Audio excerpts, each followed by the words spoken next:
Hello বন্ধুরা, আজকে আমরা দেখব আমাদের ফোনের নোটিফিকেশন অ্যান্ড কন্ট্রোল সেন্টারে, অর্থাৎ আমাদের নোটিফিকেশনগুলো কীভাবে আসবে না আসবে এই বিষয়ে আমাদের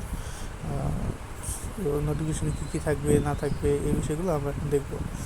তো চলুন শুরু করা যাক। হ্যালো বন্ধুরা, আমার নাম রাকিবুজ্জামান।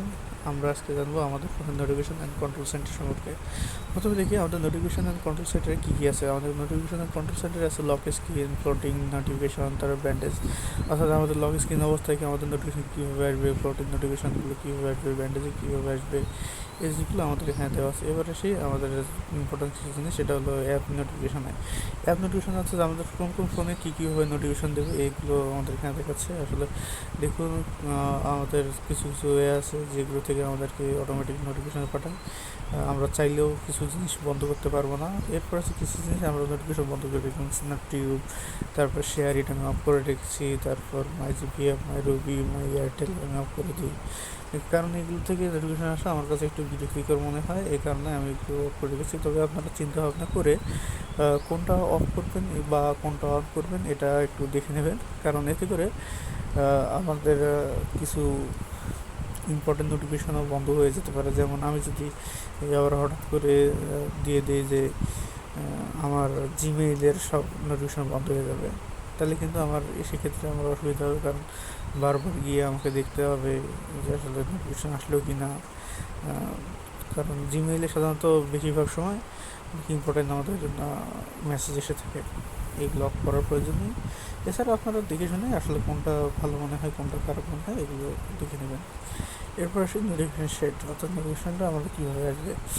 আমার স্বামী ফোনে দেখাচ্ছে অ্যান্ড্রয়েড এবং এমআই ইউআই যে শেডটা আছে, আমরা যে কোনো একটা শেডে দিতে পারি। এই শেডের মধ্যে যে জিনিসটা হলো সেটা হলো অ্যাপ আইকনের যে জিনিসটা সেটা ছোটো করে দেখাবে, আর এমআই অ্যাপ আইকনটা বড় করে দেখাবে। এরপর একটা টাইটেল থাকবে, এরপর যে নোটিফিকেশন যে বিষয়টা সেটা দেওয়া থাকবে। তো আমি এখানে এমআই ইউআইটা সিলেক্ট করলাম আবার নতুন করে। এরপর সেই কন্ট্রোল সেন্টারে, অর্থাৎ আমরা কীভাবে আমাদের নোটিফিকেশানটা নিতে পারবো। দেখুন, ওল্ড ভার্সনে কী আছে, প্রথমে আমরা যদি নোটিফিকেশানটা টানি যে কোনো এক পাশে, তাহলে প্রথমে আমাদের নোটিফিকেশানগুলো দেখাবে, তারপর দেখাবে আমাদের উপরের যে ইন্টারনেট, ওয়াইফাই, তারপর টর্চ, এই বিষয়গুলো।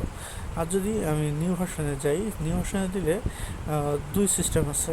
অর্থাৎ আমি যদি আমার ফোনের বাম পাশ দিয়ে টানি তাহলে শুধুমাত্র নোটিফিকেশন দেখাবে, আর যত টানি আমার অন্য কিছু দেখাবে না। এবং আমি যদি ডান পাশে টানি তাহলে আমার শুধুমাত্র যে উপর যে জিনিসগুলো আছে, ওয়াইফাই, তারপর ইন্টারনেট, এই জিনিসগুলো দেখাবে। তো আমি এখন নিউ ভার্সনটাতে ব্যবহার করি ইউজ টু, এই কারণে আমি এখন এইটা রাখবো। এরপর আপনাদের সুবিধা মনে হয় আপনারা সেটা অবশ্যই রাখবেন। এরপর আসি স্মার্ট হোম সম্পর্কে। স্মার্ট হোমে তেমন কিছু করেনি।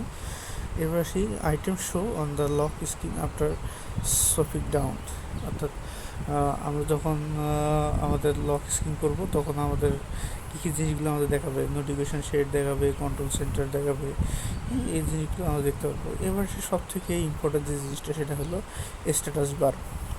স্ট্যাটাস বারে আমাদের প্রথমে কী দেখুন, আমাদের দেওয়া আছে, প্রথমে আছে হলো শো নোটিফিকেশন আইকন, অর্থাৎ নোটিফিকেশনের যে আইকনগুলো আছে এইগুলো দেখাবে। অর্থাৎ দেখুন আমাদের ফোনের উপরের দিকে এই সাইডে এখানে দেখুন কিছু কিছু দেওয়া আছে, যেমন আমার বর্তমান দেখাচ্ছে হলো স্ক্রিন রেকর্ডারের একটা আছে, টেলিগ্রাফের একটা আছে, আরটা স্ক্রিন রেকর্ডিংয়ের আছে। এছাড়াও যে যেগুলো আছে এগুলো দেখাচ্ছে। এরপর হলো কানেকশন স্পিড, অর্থাৎ আমাদের ইন্টারনেট সংযোগ পাইলে আমাদের স্পিডটা কীরকম হবে সেটা দেখাচ্ছে। যেহেতু আমার ইন্টারনেট সংযোগ দেওয়া নেই, এই কারণে দেখুন এখানে শুধুমাত্র 1 কিলোবাইট দেখাচ্ছে। তো যখন ইন্টারনেট স্পিড পাবে এই জিনিসটা তত বাড়বে। তো এটা আসলে এখন আসলে দেখা যাচ্ছে না।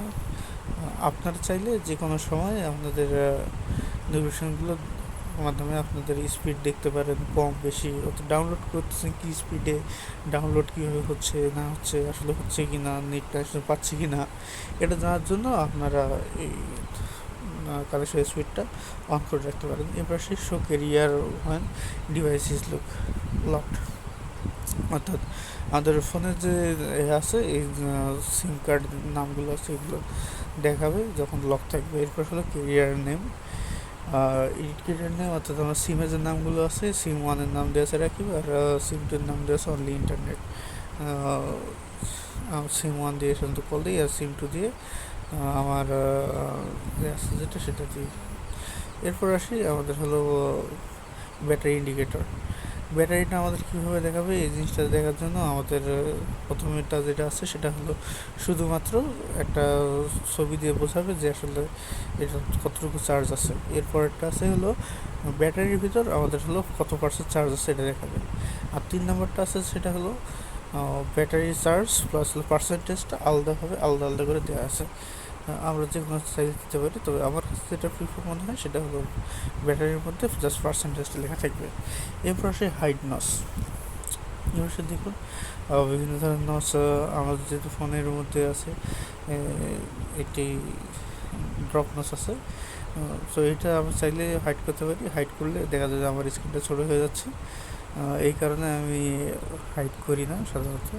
আপনারা যদি মনে হয় যে আসলে হাইড করা ভালো, তাহলে আপনারা হাইড করতে পারেন। এবার নস ইন ইন্ডিভিজুয়াল অ্যাপস, আপনারা চাইলে এই সেম জিনিসটা বিভিন্ন অ্যাপের মাধ্যমে করে দিতে পারেন। এতে করে আপনাদের যদি ভালো মনে হয় আপনারা করবেন, না চাইলে এই যেভাবে আছে এইভাবে রেখে দেবেন। ধন্যবাদ সম্পর্কে সবাইকে আজকের এই ভিডিওটা দেখার জন্য। এছাড়াও কোনো বিষয়ে যদি জানার প্রয়োজন পড়ে বা আমার কোনো কিছু ভুল হলে আমাকে জানাবেন। ধন্যবাদ সবাইকে।